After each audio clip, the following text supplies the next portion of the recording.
జయశంకర్ భూపాలపల్లి జిల్లాలో గత కొద్ది రోజుల నుండి పెద్ద పులి సంచారం కలకలం రేపుతోంది. పులి భయంతో జనం బిక్కుబిక్కుమంటూ గడుపుతున్నారు.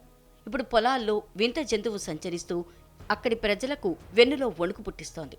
దానిని చూసి హడలెత్తిపోయిన రైతులు, కూలీలు అక్కడి నుంచి పరుగులు పెట్టారు. ఓ మహిళ ధైర్యం చేసి ఆ వింత జంతువును తన సెల్ ఫోన్లో చిత్రీకరించి ఊరంతా వైరల్ చేసింది. అది చూసిన స్థానికులు అటవీశాఖ అధికారులకు సమాచారం ఇచ్చారు. రంగంలోకి దిగిన అటవీశాఖ అధికారులు అక్కడికి చేరుకుని ఆ వింత జంతువును గుర్తించారు. పెద్దపులి ఆకారంతో పొలాల మధ్య సంచరిస్తున్న ఈ జంతువును చూసి స్థానికులు మొదట పెద్దపులిగా భావించారు. సంధ్య అనే ఒక మహిళ తన సెల్ ఫోన్లో చిత్రీకరించిన వీడియోను సోషల్ మీడియాలో పోస్ట్ చేసి వైరల్ చేసింది. గ్రామ శివార్లో పులి సంచరిస్తోందని వైరల్ చేయడంతో గ్రామస్తులంతా భయంతో వణికిపోయారు. పొలాలకు వెళ్లాలంటేనే భయపడ్డారు. సమాచారం అందుకున్న అటవీశాఖ అధికారులు సిబ్బందితో అక్కడికి చేరుకుని ఆ వింత జంతువు పాదముద్రలు సేకరించారు.